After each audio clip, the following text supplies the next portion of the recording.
We're going to start here.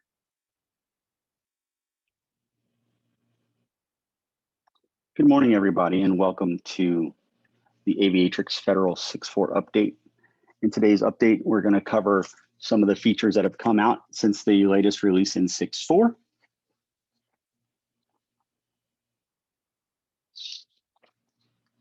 My name is Joe Conwell. I will be your presenter this morning. Riding shotgun with me is Jeffrey Wickham. Jeff, you want to introduce yourself? Sure. Hi, everyone. My name is Jeff Wickham. I'm one of the systems engineers on Aviatrix's federal team.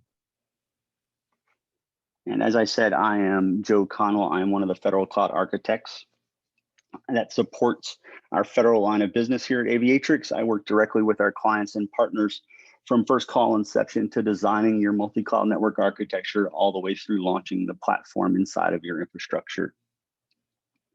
So we will be having some Q&A. So if you would please use the Q&A panel that is in the Zoom session in order to ask questions. Jeffrey will be manning those questions and he will try to get those answered. We will save some for the end so we can answer them live here on the webinar. So without further ado, let's get started. So today's agenda, we're going to cover basically what's new on our CoPilot platform. For those of you that may be new to the Aviatrix environment, CoPilot is our operation and visibility platform that is part of the Aviatrix environment. This gives you your day two operations and visibility. And we'll go into some new features there. We will then kind of touch into our multi-tier transit hierarchical architecture that allows us to do some unique things when it comes to how you break out your mission owners. And then we will touch on some multi-cloud FireNet enhancements and what comes to bear with GCP and OCI. Then we'll talk a little bit about a couple other features that we have, and then we'll roll into Q&A. So I'm going to go ahead and stop here, and I'm going to open up and stop sharing, and I'm going to open up my CoPilot environment. I will be right back.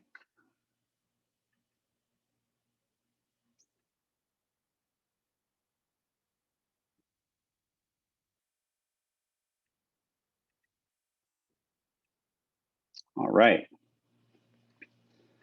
So today we have our Aviatrix controller in front of us. So in the environment that you have today, you may not see this CoPilot icon up here. This is a new feature that comes with 6.4 inside of the platform. And how you get this to show up in your environment is by going down here to settings, and where you see CoPilot. When you enable this feature, this allows CoPilot to then piggyback onto the integration that you have with your role-based access control.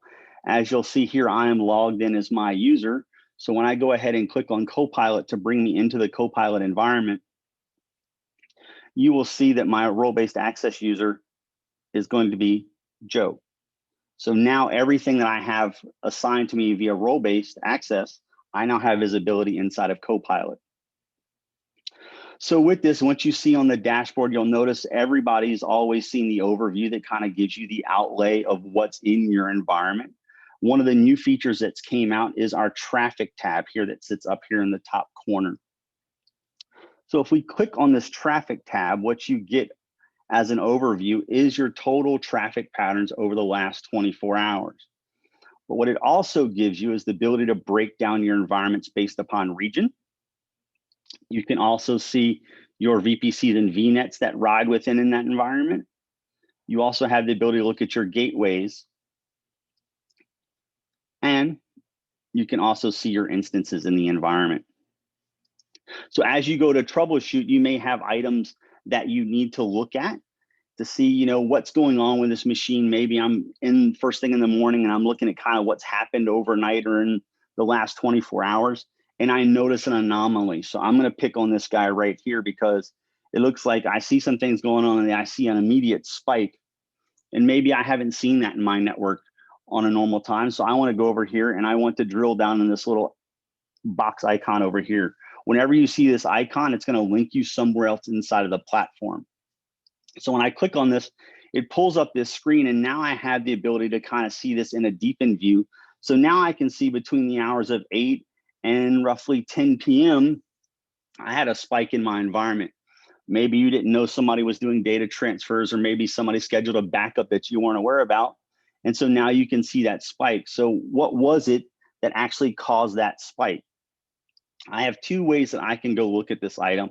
I can view this in my topology view, or I can view this in Flow IQ, which is all of our net flow data that comes from the Aviatrix gateways. So let's kind of look at topology.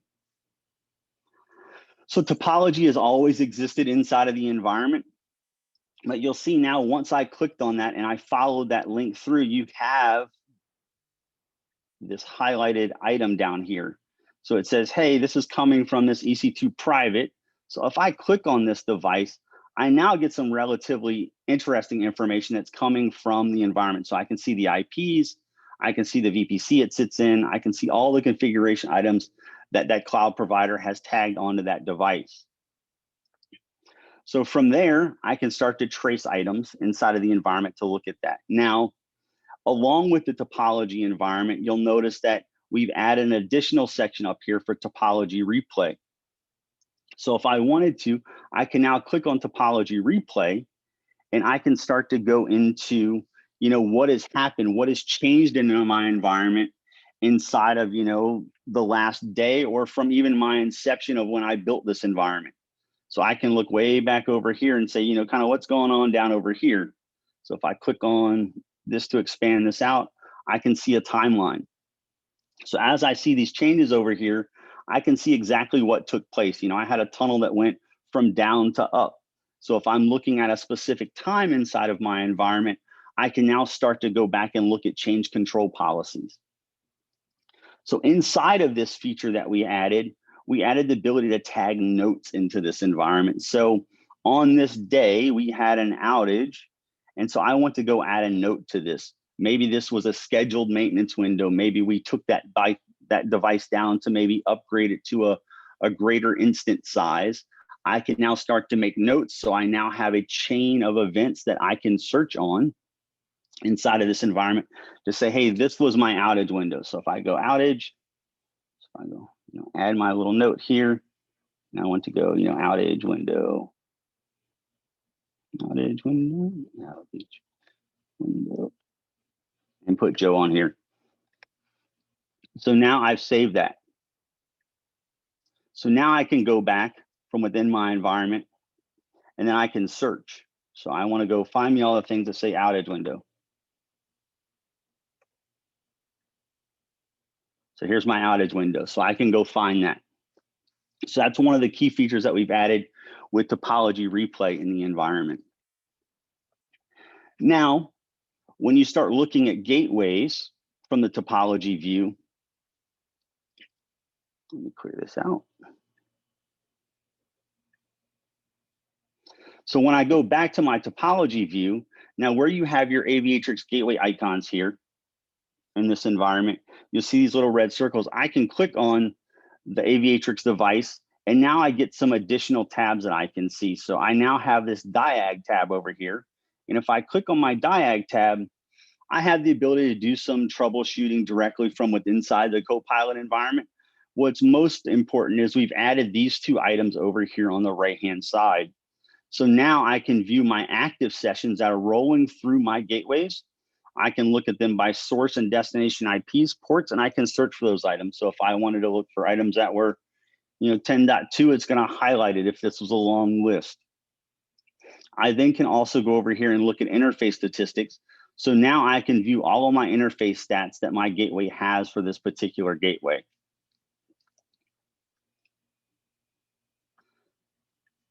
All right. One of the other items that we've added to this environment is basically over here in the security environment. So our security section allows you to look at different items so we can show our segmentation model. But I want to touch on the new feature first here, which is the audit capability. So we talked about topology replay. So that gives me a graphical kind of view of what happened inside of my infrastructure. But now I can also look at my audit tab over here for compliance reasons. So now I have what user did that work and then what exactly took place down to the API calls that happen inside of the environment.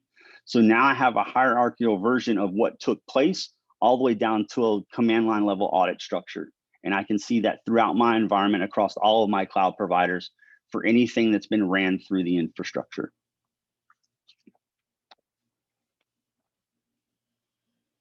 And then let me close this out. So I'll go back over to domain segmentation. So in the Aviatrix platform, we have a concept of our multi-cloud security domains. So what this is, allows us to set domain infrastructures and say, I have VPC A that belongs to security domain spoke 1, and I have VPC 2 that belongs to spoke 2. I then have the ability to connect those to other items to allow for isolation or non-isolation of environments based upon our intent.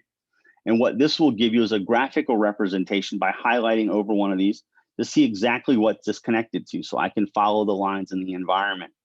I also have the ability to look at security domain relationships at a holistic level across the environment lower down below. So let me come back out of here and go back into our presentation, and we'll get into the rest of the environment.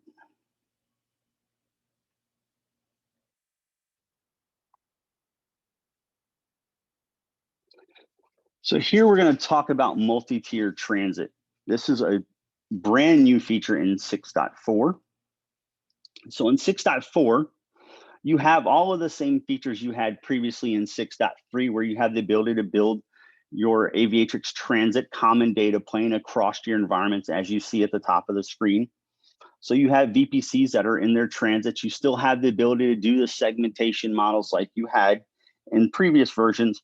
But in 6.4, we now allow you to have the ability to do a hierarchical transit, which allows for the environment to traverse more than 2 transit gateways at a time.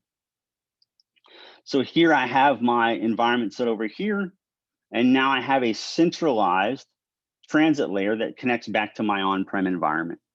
So this allows me a greater availability of flexibility in bringing in multiple VPCs, having a centralized connection point and centralized control across my network for this environment.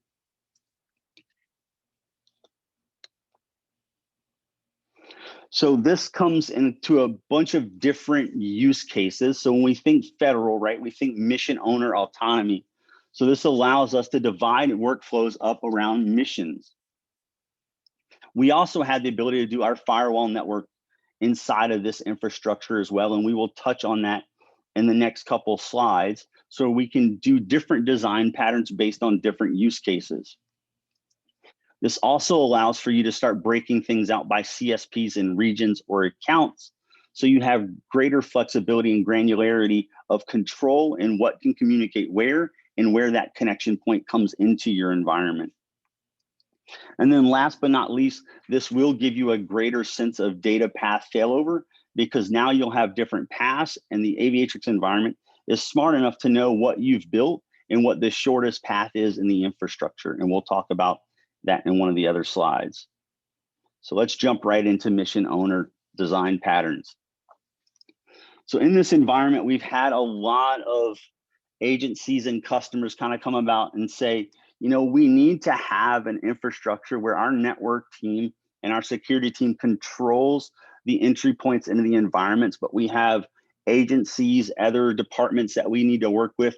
We want them to build their infrastructures, either infrastructure as code using Terraform or API calls or some type of service catalog integration, so they can go out and build their individual enclaves in each of their cloud providers or their regions. So in here, you'll see that, you know, in Mission 1, they've got some stuff running in Azure. Mission 2 guys have some stuff in Oracle. You've got some other stuff over here in Mission 3 for AWS. And then you've got another group that's running in AWS for their mission. So I still have my segmentation here, so I can still say that, you know what, Mission 1 can only go down to the transit and get back to on-prem, or, you know, Mission 1 can go from VNet to VNet and pass through its transit. But this common architecture here allows the network team and the security teams to build this integrated point. So now you have the ability to share. So in this environment, maybe we do have, you know, the need to place a shared services model inside of this environment. So I want to go over here and I want to tack off over here, and I want to build another VPC that says, this is where all of my AD information is, where all of my shared infrastructure is for all of these missions, because they all need to gain access to it. So now I can have a common place off of my corporate network transit that allows them to get to without having to build separate enclaves or separate shared services devices in each one of the mission owners' environments. I can now have a global environment. So think DoD in this case, they have different enclaves of that region. They've got Army, they've got Air Force, they've got Navy, they've got Marine Corps. So each one of them can have their own transits, but still ride the DoD kind of multi-tier corporate transit, so they can bring them in and then give them a common place that they can place data that they can share amongst other divisions inside of the military.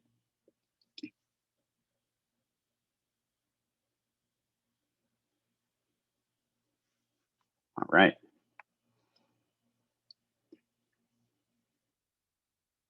So let's move on to regional design patterns.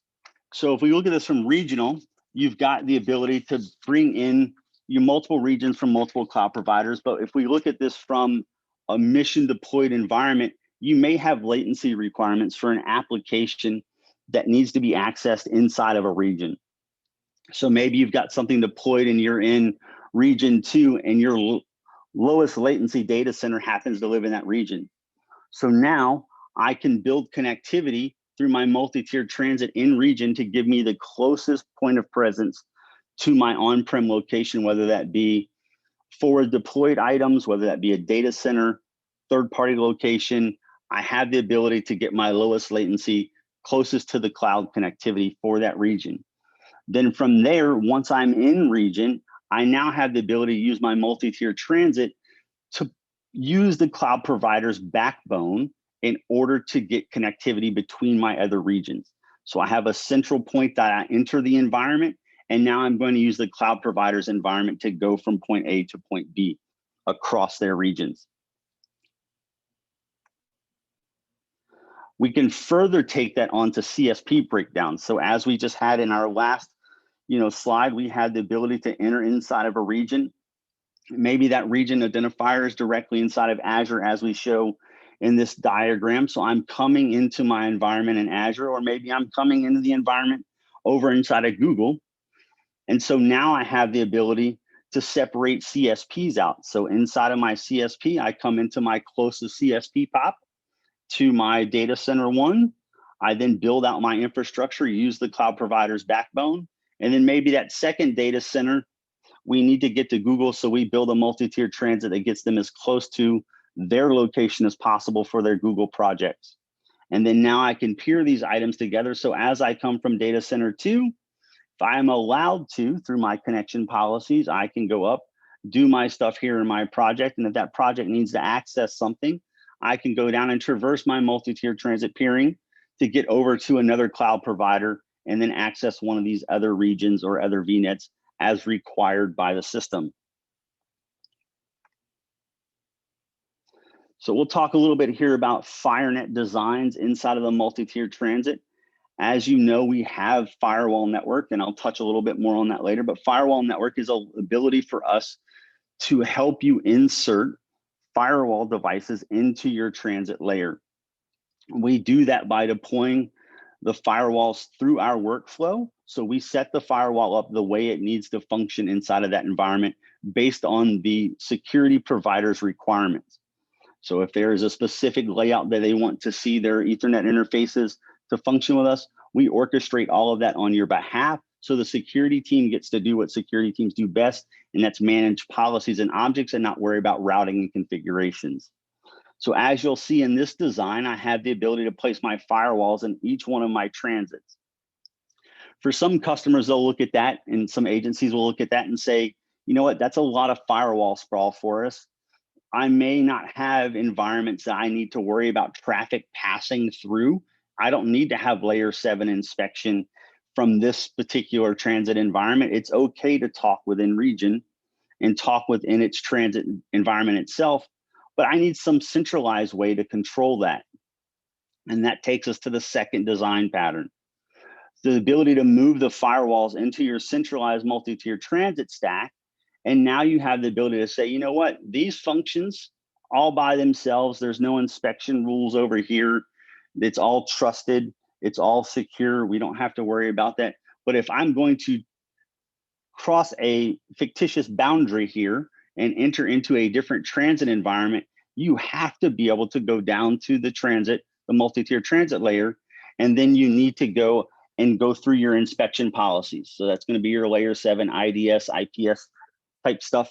That's going to happen at your security layer in your multi-tier transit. So now you have a centralized way of controlling that. This also gives you the ability to control centralized egress. Maybe you don't allow internet access from your transits or your VPCs, and they need to come to a centralized location to get out for all items connected to your environment. In that instance, you would use this to place an egress style firewall deployment to allow you to egress directly from the cloud inside of a central location. Now that all of these transits and all of these enclaves, mission owners now have a centralized place to get out, and you have centralized policies for all of those items.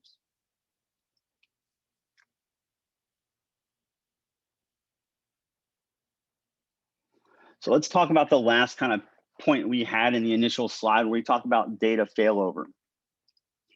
So when you build out your multi-tier transit, it offers you that extra layer of failover. So you have in this environment, you'll have the ability to have data that's up here inside of this VPC and this VPC.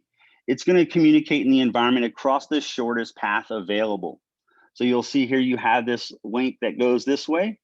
That would be the shortest path. But you know what? Things happen in the underlying cloud providers that you cannot control. So you know what's going to take place if this fails?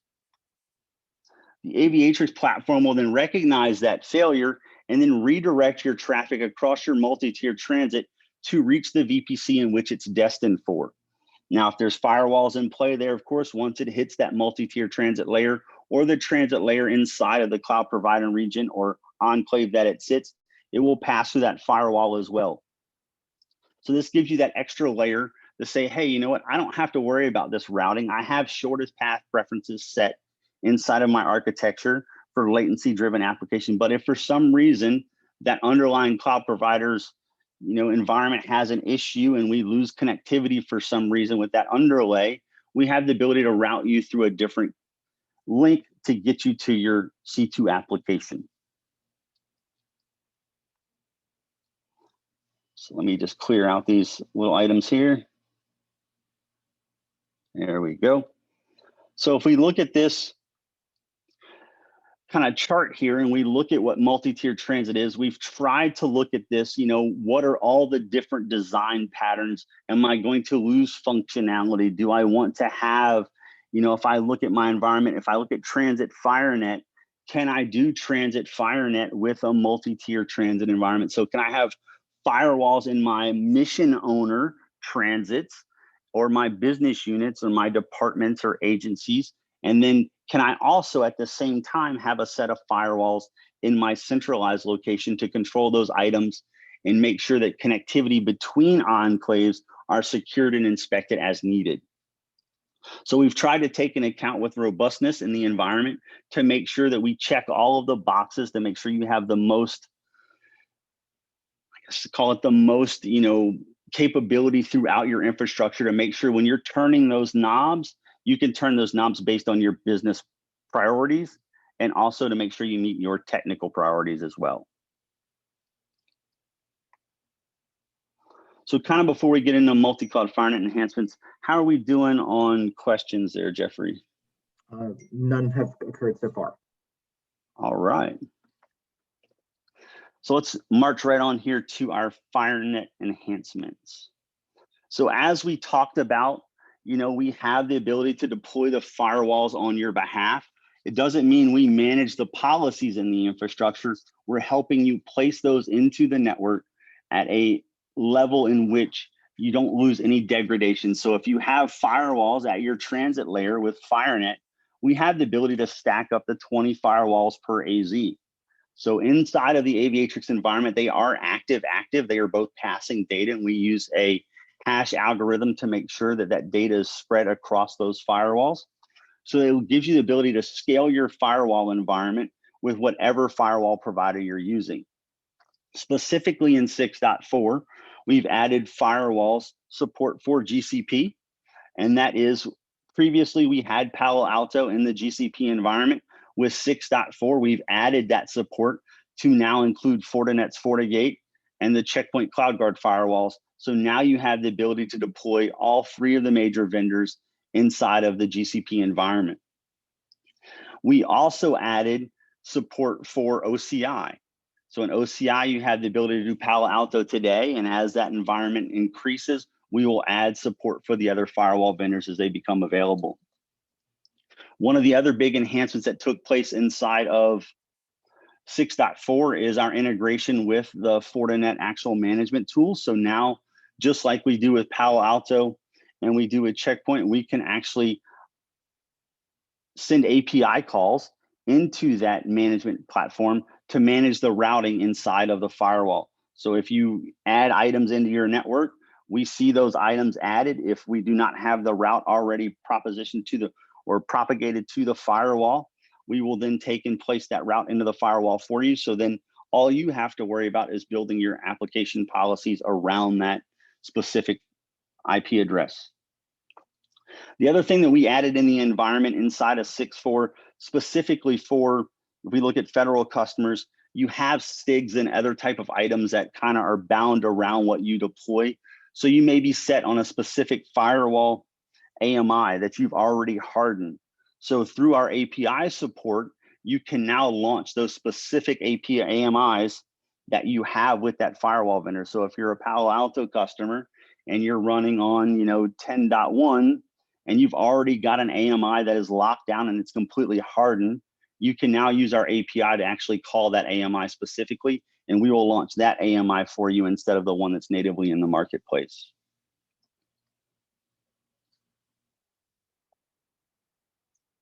So as I mentioned before I change the screen, we added connectivity for Checkpoint and Fortinet inside of this environment. We've always had Palo Alto across the board, but now we have the ability to get into some of those other firewalls inside of those environments. All right. No questions yet, Jeff? None so far. Guess I better slow down. So let's talk about some other cool features. So for federal customers, this may or may not be something you guys look at, but we now have the ability to do our transit peering with our high performance encryption over internet. That's what HPE stands for. It stands for high performance encryption in the Aviatrix platform. So that allows us to encrypt our IPsec tunnels greater than the 1.25 gig.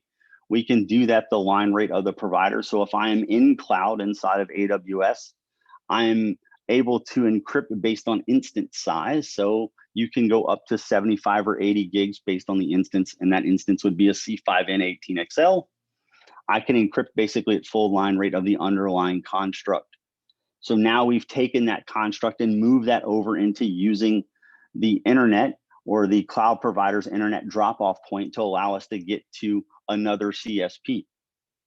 So between AWS and Azure, I could use the front side and go out the internet and build that connection if you do not have a private communication link between those two cloud providers.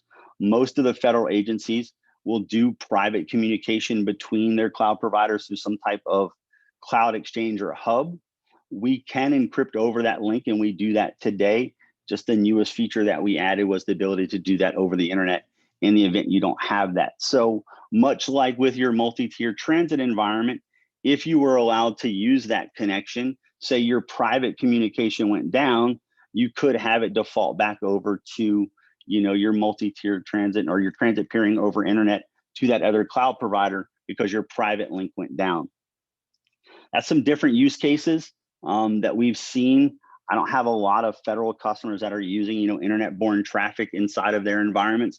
It's pretty much all private as it relates to communication to and from clouds and to and from on-prem.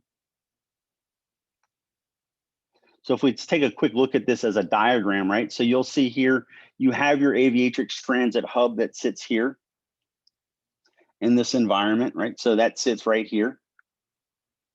So this is your transit infrastructure. My pen would work.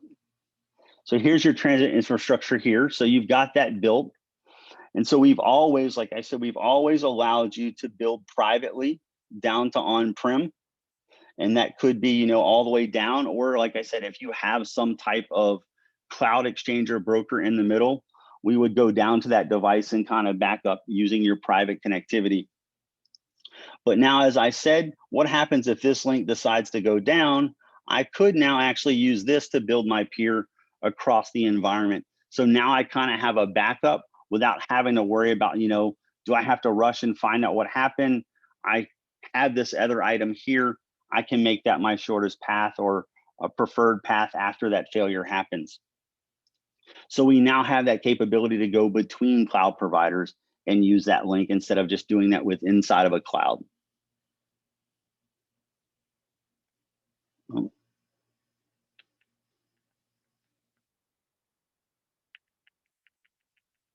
All right. One of the other features that we've added in 6.4 is the ability to customize the IAM roles that the Aviatrix platform uses, especially in AWS. Previously, we used the same IAM role for our controller and our gateways. So as you onboard accounts, you have the exact same policies that are deployed in the environment. So now in 6.4, you have the ability as an option to lock down the gateway's required IAM privileges.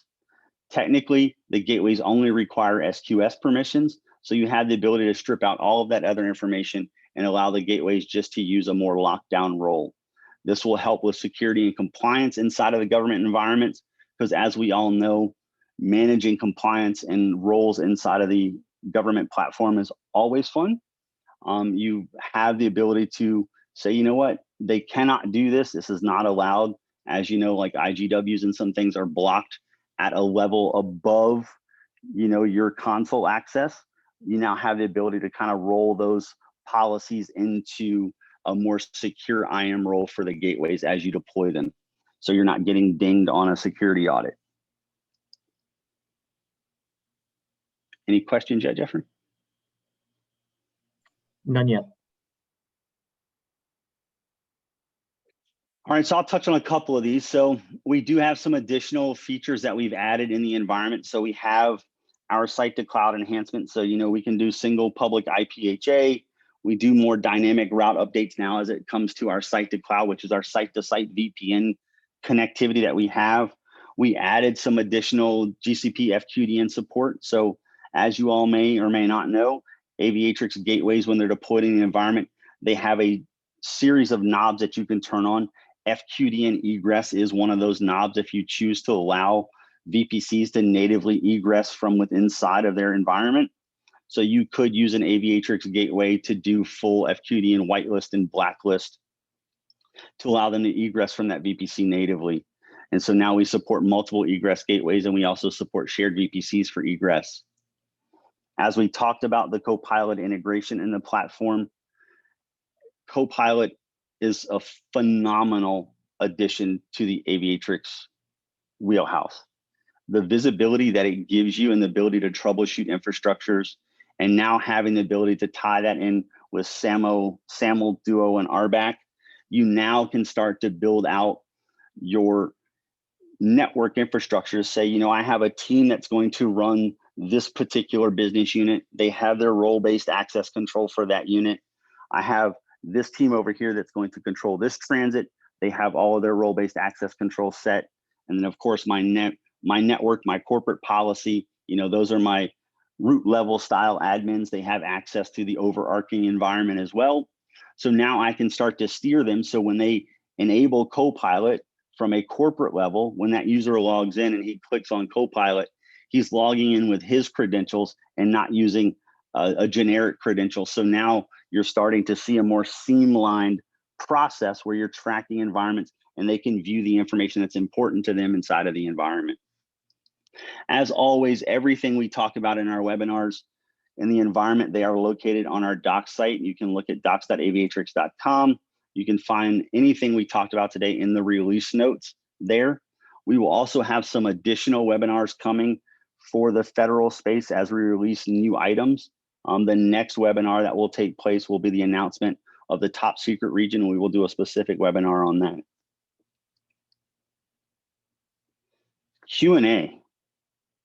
I know we're going a little fast here. No questions. Do we have to unmute people to get questions? So Jeffrey, give me a question. What do you got out there? One out of your head. How's that? I mean, nothing comes to mind as it relates to 6.4. Okay. So let's see. I'll do a couple. So as we get asked, people say, we look at your environment, we see all these little red dots here for Aviatrix environments. Do you have to do everything in an active environment? The answer is no. Anything you deploy, you have the option to make things active. So if you're building test environments or labs, it's not required for you to do everything in an active nature. You can launch single gateways and get all of the same feature and functionality out of the platform as far as knobs to turn and twist. You just lose that extra value of redundancy that comes in the platform. One of the other questions we get asked is around application integration and those type items. We are a network infrastructure routing management plane. We are a centralized network data plane. So we will make sure that all of the routing, all the plumbing and everything is done. At the application layers, you still have the ability to do the things that you need to do from an application perspective and not have to worry about, can I get from point A to point B? Because once you're built on the Aviatrix Transit platform, all of those items are available to you basically by turning a knob. So if you're building out a federated architecture where you have a security domain that spreads across Azure and Google and Oracle, that domain and those items that are placed in that domain will be able to traverse the transit at will as long as they fall within their domain.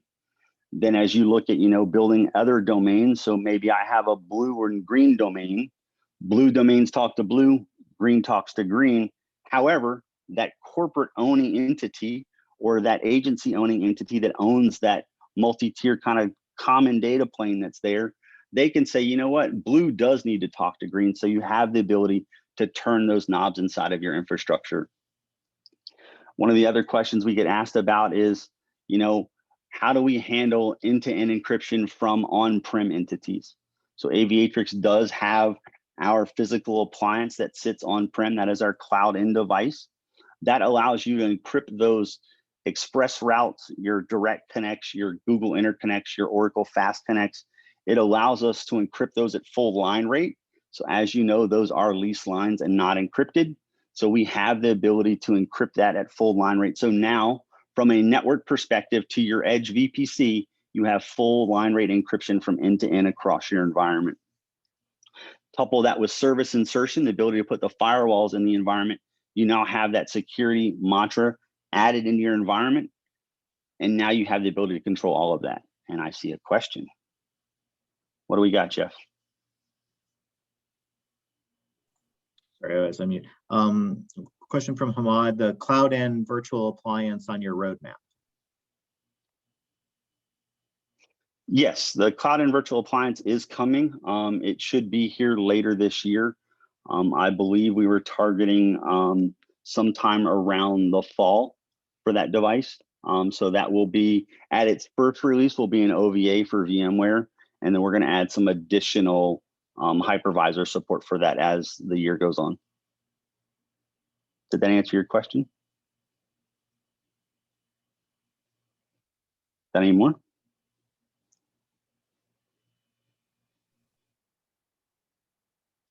Yes, you answered his question. Let me pop open my Q&A. Oh, okay. All right. So let's kind of roll on here to next steps. Oh, I see a poll just popped up. So if you wouldn't mind, inside of the poll, if you can find out, we've got some questions there about, what best describes technical content. If you can take a chance to kind of answer those, that'll help us make sure we provide proper content as we deliver these. If it wasn't informative, we can add some additional stuff. We want to make sure that when you attend these webinars, you're getting the most out of them to help you gauge how you deploy Aviatrix in your environment and make sure you're getting all of the feature sets that you need to make your business successful. So as we look on the next steps and continuing the conversation, you'll see on the screen here, I have links or items for federal@aviatrix.com. That is our email that you can reach out to us. It will go out to the federal team. You also have the link here for docs.aviatrix.com. As I mentioned before, everything that we talked about on this webinar today is available in depth inside of our docs page on our website. And then also there's a link there for the Aviatrix federal landing page that talks about what we do with our missions and how we help the federal government succeed and how they go forward. You'll also see in the middle portion of this screen, we do have customized architectural design sessions. So we can do those in person or we can do those virtually. This allows us to sit down and go over your environment, listen to your pain points, and start building a custom design around what's important to your business and what's important to your mission. And then last but not least, we have a series of training classes, and that is our ACE multi-cloud networking certification. They are self-paced and instructor-led classes. They start with the associate level. The associate level is self-paced. You can get that by going to the doc site and looking at our resources and looking under ACE. And you can also see the link there, the aviatrix.com.ace. If you see that on that list, that it is listed as full, if you know your federal team that you are working with, please reach out. We will do our best to get you into that class. They do fill up rather quickly. Keep a list on that. You'll see that we have our Cloud Ops class 2. The Cloud Ops class goes directly into CoPilot and how to use that to solve day-to-day operational and how to look at things and do specific items inside of CoPilot that we really didn't cover in today's TOI on 6.4.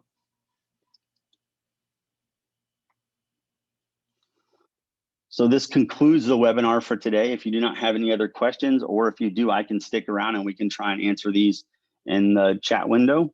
Or if you want to, have a session to come off mute and we want to throw some questions around, you can raise your hand and we can try and have some live Q&A if that works.